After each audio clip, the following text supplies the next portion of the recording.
నమస్తే, welcome to are Telugu. మొన్న September 14న దుబాయ్లో ఏషియా కప్ జరిగింది. దాంట్లో ఇండియా పాకిస్తాన్ మ్యాచ్ జరిగింది.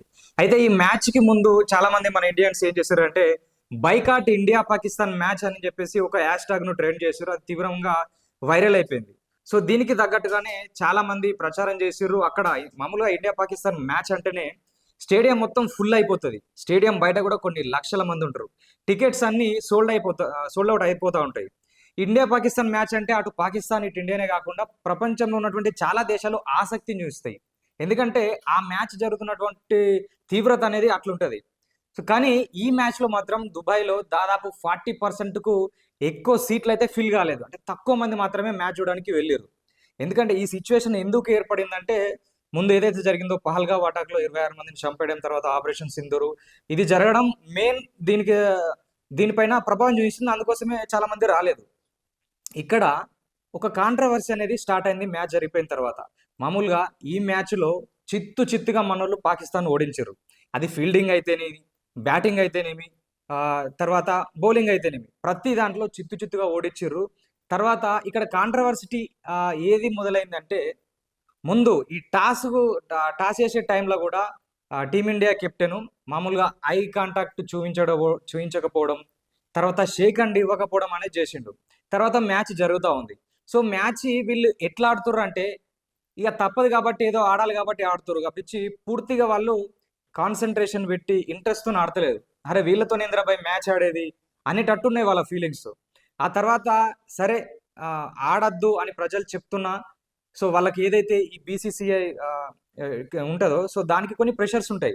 ఆసియా కప్ అంటేనే మామూలుగా కొన్ని సంవత్సరాల ముందు నుంచెల్లి ప్లానింగ్ ఉంటది. ఇప్పుడు ఈ కప్‌లో ఒకవేళ ఇండియా గనక బైకాట్ చేసి ఆడకపోతే, అది ఓన్లీ ఇండియా, పాకిస్తాన్‌కి మధ్యనే గాదు. మిగతా టీమ్‌లు ఏవైతే ఉంటాయో సో, అవి కూడా డిస్టర్బ్ అయితాయి. సో, వాటికి కూడా ఇబ్బందే. సో, దీన్ని పరిగణలోకి తీసుకొని బీసీసీఐకి ఉన్నటువంటి ప్రెషర్‌ను పరిగణలోకి తీసుకొని వాళ్ళు ఆడిన్రు అనుకుందాం. ఇదొక పాయింటు. ఇంకొక పాయింట్ ఏందంటే నెక్స్టు ఒలింపిక్ గేమ్స్‌లల్లా ఈ క్రికెట్ ఆటను కూడా చేర్చబోతున్నారని చెప్పేసి ఒక ప్రచారం జరుగుతుంది. ఎందుకంటే ప్రపంచవ్యాప్తంగా క్రికెట్‌కు విపరీతమైనటువంటి ఫ్యాన్స్ ఉంటారు. విపరీతంగా క్రికెట్‌ని చూస్తా ఉంటారు. సో, అలాంటి ఆటను ఎందుకు ఒలింపిక్స్‌లో పెట్టుకోకూడదు అని చెప్పేసి ఒక వాదన జరుగుతుంది.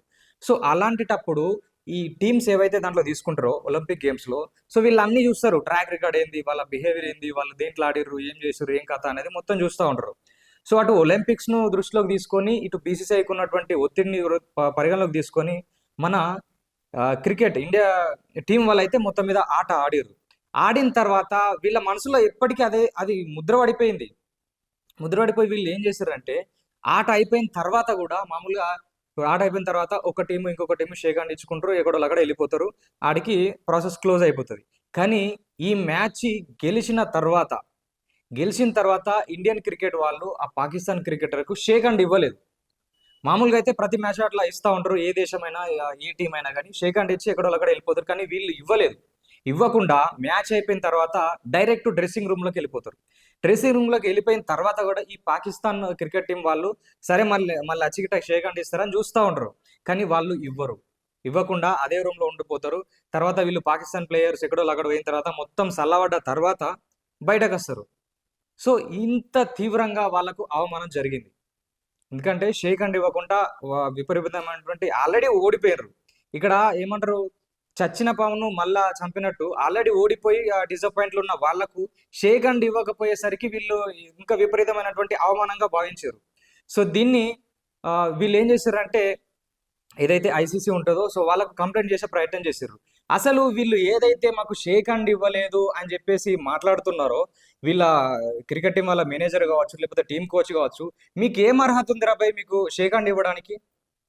మామూలుగా భారతదేశంలో ఉన్న చాలా మంది వ్యక్తులు భిన్నమైనటువంటి వాదనలుంటాయి. కొంతమంది ఏమంటారంటే, అరే భయ్! వాళ్ళు చేపట్టి ఎవరైతే పాకిస్తాన్‌లో ఉన్నటువంటి కొంతమంది వ్యక్తులు తీవ్రవాదులకు సపోర్ట్ చేస్తుర్రు. అందువల్లనే ఇదంతా జరుగుతుందని చెప్తారు. కానీ ఇంకొంతమంది ఏం చేస్తారంటే పాలిటిక్సే, వారే, గేమ్ అని చాలా మంది వాదిస్తారు. ఇండియాలో ఉన్నటువంటి చాలా మంది కూడా వాదిస్తారు. కానీ ఈ టైంలో మాత్రం ఆ వాదన లేదు. ఆటనే, వారే, ప్లేయర్ అనే వాదన లేదు. అసలు దాదాపుగా 100కు 100% దీన్ని బైకాట్ చేయాలనే వాదన వినిపిస్తుంది. ఎందుకు అంటే ఇప్పుడు ఎవరైతే క్రికెటర్లు ఏడుపు మొఖం పెట్టుకొని మాకు షేక్ హ్యాండ్ ఇవ్వలే అని చెప్పేసి మీడియా ముందుకు వచ్చుకుంటా మాట్లాడుతుర్రో సో వాళ్ళలో చాలా మంది చేసిన పనులే వాళ్ళకు ఇప్పుడు ఇలాంటి అవమానాన్ని మిగిల్చినాయి. మొన్న ఏదైతే దుబాయ్‌లో ఆడినటువంటి ఈ టీంలా, పాకిస్తాన్ టీంలా ఫాహీమ్ అష్రఫ్ అనేటోడు ఒకడున్నాడు. వాడు చేసిన దరిద్రమైన, చండాలమైన పని ఏందంటే, ఆపరేషన్ సింధూర్ కంటే ముందు ఏదైతే పహల్గామ్ అటాక్ జరిగిందో, ఆ టైంలో వీడు ట్విట్టర్‌లో ఒక పోస్ట్ పెడతాడు. ఏమనంటే, పాకిస్తాన్ లాంచ్డ్ ఆపరేషన్ సుహాగరత్ అట. సో, అంటే అక్కడ చనిపోయి, భర్తను కోల్పోయి ఉన్నటువంటి స్త్రీల పైన, ఇండియన్స్ పైన విపరీతమైనటువంటి వాడు కామెంట్ చేసిండు. వాడు అసలాడు మనిషే కాదు అసలు టైంలో. ఇప్పుడు మామూలుగా అయితే నిబ్బగాళ్ళు ఉంటారు కదా, 16, 17 ఏళ్ళు కావచ్చు, 18 ఏళ్ళు కావచ్చు, 15 ఏళ్ళోళ్ళు ఏదో వీడియోలు చూసి ఇష్టం ఉన్నట్లు పోస్ట్ పెడుతుర్రు అంటే పోనీ, అరే బచ్చగలరా భయ్ అనుకుంటాం. కానీ వీడు ఒక ఒక అత్యున్నతమైనటువంటి ఒక ఆటలో ఉన్నటువంటి ప్లేయరు, చదువుకున్నోడు, తెలివున్నోడు, ఇలాంటి పోస్టులు పెట్టిన తర్వాత వాడిని తీసుకొచ్చి మళ్ళా ఇండియన్స్తోని ఆడిపియాలని బీసీసీఐకి ఎట్లా అనిపించింది అసలు? సో ఆడిండేదో ఆర్డర్ బై అయిపోయింది. ఇంకా వీడు షేక్ హ్యాండ్ ఎక్స్పెక్ట్ అవుతుంది. మాకు షేక్ హ్యాండ్, నీకేమని షేక్ హ్యాండ్ ఇస్తారు చెప్పు? వీడే కాదు, ఇంకా ఇప్పుడు ఈ ఆఫ్రిది ఎవరైతే ఉన్నారో అక్కడ ఆపరేషన్ సింధూర్ అయిపోయిన తర్వాత చిన్నపాటి వార్ లాంటి సిచ్యువేషన్ ఏర్పడింది. సరే, ఇప్పుడు ఏదైనా కానీ యుద్ధం అనేది ఈ రెండు పక్కల కూడా ఇబ్బంది అవుతుంది. అక్కడ చచ్చిపోతారు, ఇక్కడ చనిపోతారు, ఎందుకు రా అని చెప్పి చర్చలు చేసుకున్నారు, అయిపోయింది. తర్వాత పాకిస్తాన్ ఇండియా మీద గెలిచింది, యుద్ధం గెలిచిందని వీడు ఈ ఆఫ్రిది ఎవరైతే ఉన్నారో మొత్తం మీద ర్యాలీ చేస్తాడు, జెండా పట్టుకొని ఈడికాడికి తిరుగుతూ ఉంటాడు. అంటే మా దేశం యుద్ధం గెలిచింది, యుద్ధం అనే మాట రావద్దు, యుద్ధం అనే సిచ్యువేషన్ రావద్దు, సరే అందరు మంచిగా ఉండాలని ఇక్కడ వాదన మొదలు ఎక్కడోడు అక్కడ సపడేకుంటే, ఈ పెద్ద మనిషి మాత్రం పాకిస్తాన్ యుద్ధం గెలిచిందని పక్కపంటున్నోళ్లను, యువతను రెచ్చగొట్టే ప్రయత్నం చేస్తారు. ఎవరి దగ్గర అయితే ఆలోచనలు ఉండేవో సో వానికి ఆలోచన రేకేసిస్తారు ఇటువంటి వాళ్ళు. భారత్ మీద పాకిస్తాన్ యుద్ధం గెలిచింది అనే ఒక వాదన తీసుకొచ్చినప్పుడు పాకిస్తాన్కు భారత్ యాంటీ అనే ఒక ఆలోచన అక్కడ ఉన్నటువంటి యువతలో వస్తుంది. దానికి కారణం ఎవరు? ఇలాంటి సెలబ్రిటీలు, ఇలాంటి క్రికెటర్లు కూడా. వీళ్ళకి అవసరం లేదు. ఇప్పుడు మామూలుగా దేశానికి సంబంధించినటువంటి విషయంలో మాత్రమే వీళ్ళు స్పందించాలి, కానీ అనవసరమైనటువంటి విషయాల్లో స్పందించుకుంటా సో వాళ్ళపైన ఉన్నటువంటి గౌరవాన్ని పోగొట్టుకుంటారు. ఇంతకుముందు ఎన్నో విషయాలు జరిగినాయి, అయినప్పటికీ ఇటువంటి సిచ్యువేషన్ రాలేదు. కాకపోతే ఇక్కడ ఉన్నటువంటి క్రికెటర్లు దానిపైన తీవ్రంగా స్పందించి ఇష్టం వచ్చినట్టు భారతీయుల మీద, అక్కడ జరిగినటువంటి ఇన్సిడెంట్ మీద వీళ్ళు వ్యాఖ్యలు చేశారు. కాబట్టే ఇప్పుడు వీళ్ళు షేక్ హ్యాండ్ ఇవ్వకుండా అవమానం చేశారు. అర్థమవుతుందా? సో నార్మల్గా ఇటువంటి సిచ్యువేషన్ రాలే, ఇప్పుడు వచ్చింది. ఎందుకంటే వాళ్ళు వేసుకున్నటువంటి ఈ కుక్క ఘాటుకు చెప్పు దెబ్బ అంటారు, చూసినావా?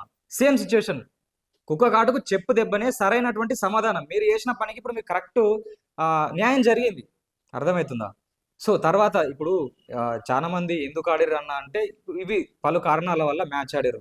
సో మొత్తం మీద మ్యాచ్ అయిపోయిన తర్వాత మన క్రికెట్ టీం వాళ్ళు ఏం చేశారంటే, ఎవరైతే ఆ పహల్గావ్లో చనిపోయారో సో వాళ్లకు సంఘీభావంగా మేము ఉన్నామనే సపోర్ట్ ఇస్తున్నాం అని చెప్పేసి కొన్ని వ్యాఖ్యలు చేయడం, టీం కోచ్ కావచ్చు, లేదంటే కెప్టెన్ కావచ్చు.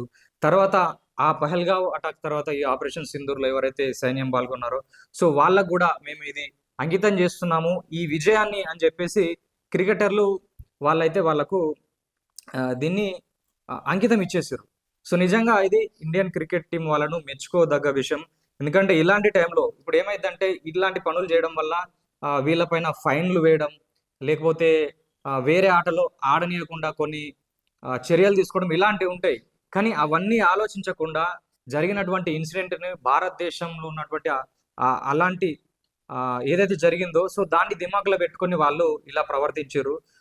నిజంగా వాళ్ళకు సెల్యూట్ చెప్పాలి. ఎందుకంటే ఏ టైంలో ఎట్లా ప్రవర్తించాలో, ఎక్కడ నెగ్గాలో, ఎక్కడ తగ్గాలో అనే విధంగా వాళ్ళు ఆలోచించి భవిష్యత్ గురించి ఎలాంటి భయం లేకుండా ఇలాంటి చర్యలు తీసుకున్నారు. కాబట్టి నిజంగా సెల్యూట్.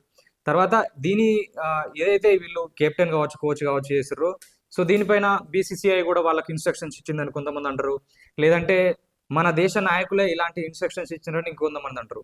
సో ఏదేమైనప్పటికీ వాళ్ళు చేసిన పని కరెక్టే అని చాలా మంది అయితే వాదిస్తున్నారు. సో మరి ఈ అంశం పైన మీరేమనుకుంటున్నారు? అంటే మామూలుగా ఈ క్రికెట్ విషయంలో ఇలా జరగడం ఇది ఎంతవరకు కరెక్ట్? తర్వాత దీని వెనుక అసలు ఎవరున్నారు?